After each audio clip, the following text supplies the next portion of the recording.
Good morning, algebra students. Today we're going to be starting Chapter 2, Section 5.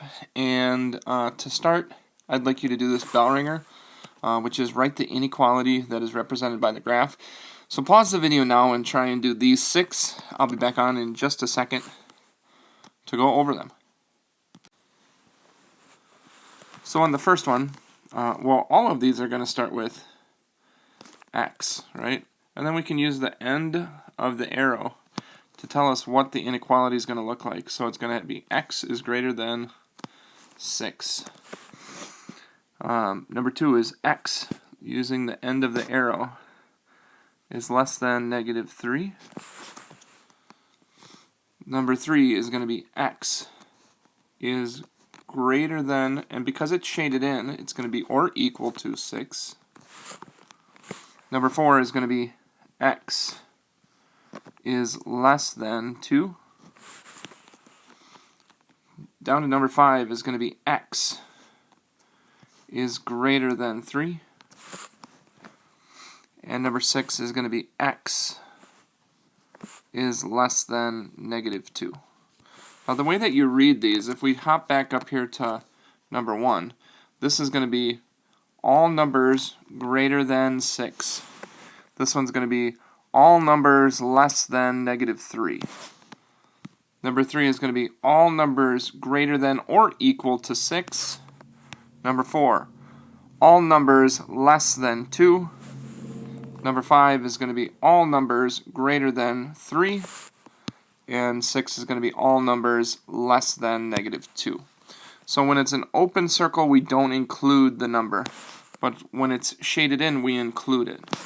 So that's the difference between an open versus a closed. Closed is including it, and open means we don't include it. Alright, let's take a look. So today we're going to be talking about ands and ors. So I want to just draw a little line here. Ands, whenever you have an and, it's where the lines overlap. Okay, so whenever we have an and, it's where they overlap. So for example, if on a graph you had some numbers, and the numbers don't really matter what they are, but let's say I had an arrow going from this way in that direction, and I had another arrow, let's say this one's shaded in, going in this direction, the overlap would look something like this. An open circle going to a shaded in circle. So for an and, we're looking for an overlap. And our typical solution for an overlap is going to look something like this. A circle with a line, a line with a circle on both ends. That's what an and is going to look like. An or,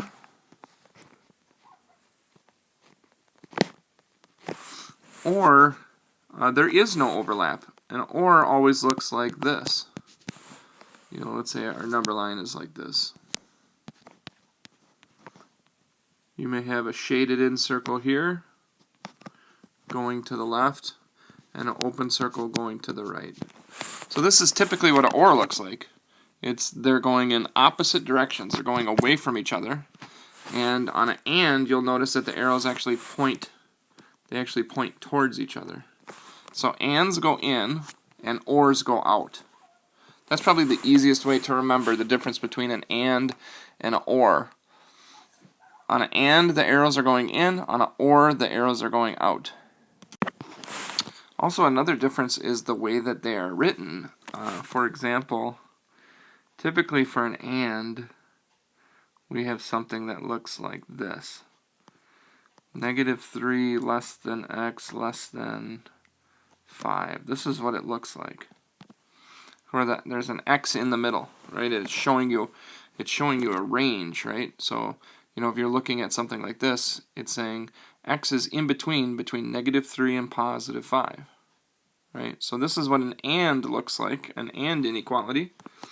And this is what an or inequality looks like. It might be something like x is less than negative 2, or x is greater than 5. So an or has the word or in the middle. All right, let's take a look at our first example. So our first example says, write each sentence as an inequality, then graph the inequality. A number x is greater than negative 8. So x is greater than negative 8, and x is less than or equal to 4. Now let's graph our and. And so if we're going to graph this, we've got negative 8 over here.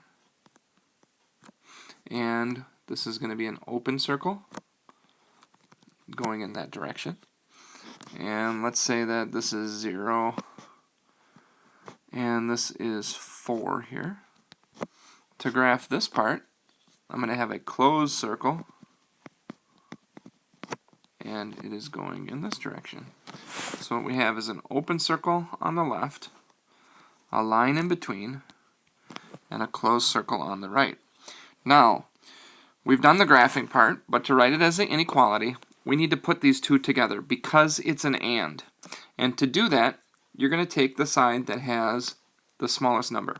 So in this case, 4 or negative 8. Negative 8 is smaller, so we're going to flip this side. So if we flip this, that's going to be negative 8 less than x. And then I'm going to take this part and I'm going to bring it down here. That's going to be x less than or equal to 4. And now all we're going to do is we're going to merge these two x's and make those two x's 1. So we would have negative 8 less than x less than or equal to 4. And there it is, written, our equation. This is an inequality between negative 8 and positive 4, written correctly, and we also have our graph done correctly. Let's do another example. All right, letter B. A number y is at most 0 or, so the first thing you want to identify is that it's an or. So you have a number y is at most 0 or a number y is at the very least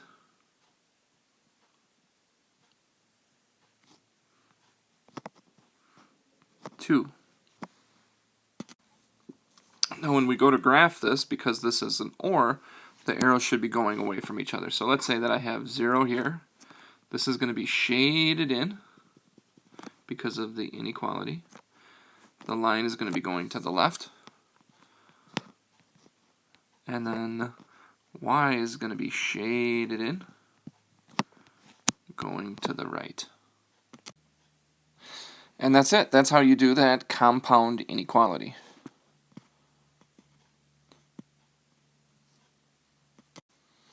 All right. Extra example 1. Write the sentence as an inequality and then graph the inequality. A number d, d, is more than 0. So d is greater than 0. And then it's an and. We have to remember that it's an and. D is less than 10. So let's graph it first. Here's 0. This is going to be an open circle going to the right. Here we're at 10. Open circle going to the left. And so where we have the overlap is like that. So now we have it graphed, and now we're going to write the compound inequality together because it's an and. Ors we don't have to do this on, just ands. And so we're going to find the one that's the smallest, in this case it's 0, and we're going to flip this. So if we flip this, we would get 0 less than d. Then I'm going to bring this one down. That would be d less than 10. And then we're going to combine these two together and just make it 1. So I'd get 0 less than d less than 10. And that is how you write the compound inequality. And this is the correct graph and the correct inequality for the and. Alright, let's take a look at an or. So we've got a number A is fewer than, so that's less than, -6, or a number A is no less than -3. And that's going to be greater than or equal to -3. Because it can't be any less than, it has to be greater than that. Now, let's graph it first. So here I would have my -3 closed circle going to the right. And here I would have -6 open circle going to the left. And you can see that this is an or because the arrows are going away from each other, right? They're running away from each other. There's no overlap on an or. And that's all you have to do. So ors are much easier than ands.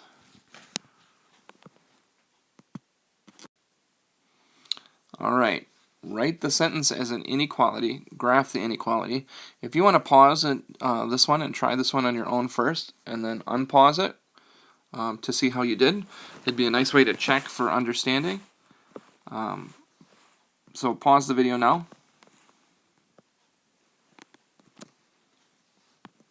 A number D is greater than 0, and a number D is less than 10. Now let's graph this. Here is my number line.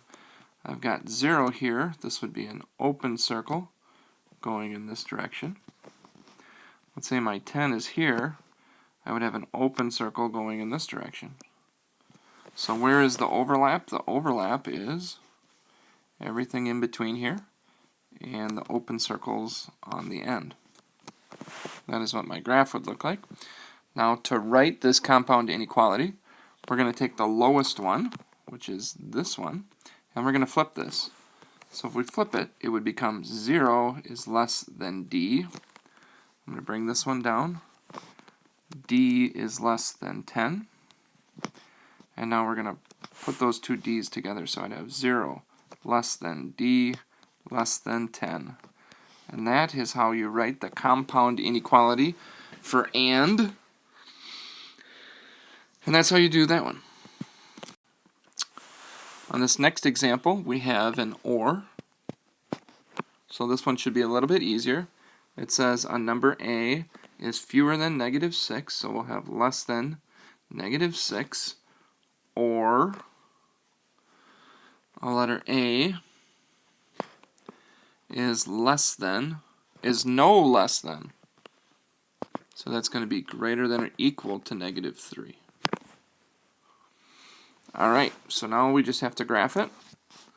So let's say I've got -3 here. This would be a closed circle at -3 going to the right. Let's say here I've got -6. This is an open circle going to the left. And so there is our correct answer. We have our graph and we have our compound inequality for an or. Alright, so our last one here. Write the sentence as an inequality, graph the inequality. A number P is greater than -3 and less than 4. So we've got a number P is greater than -3 and a number P is less than 4. So let's graph this. I got -3 over here, I've got 4 here. So at -3, I'll have an open circle going in that direction. At 4, I'll have an open circle going to the left. The overlap is everything that's in between. So there is our graph. And now, to write the compound inequality, we're going to take the smallest one, so not 4, but -3, and we're going to flip this one. It's going to become -3 less than P. I'm going to bring this one down. That's going to give me P is less than 4. I'm going to have -3 is less than p less than 4. So we have our compound inequality written out, and we have our graph done. And that's going to do it for the first part of 2.5. Please get started on the big ideas homework.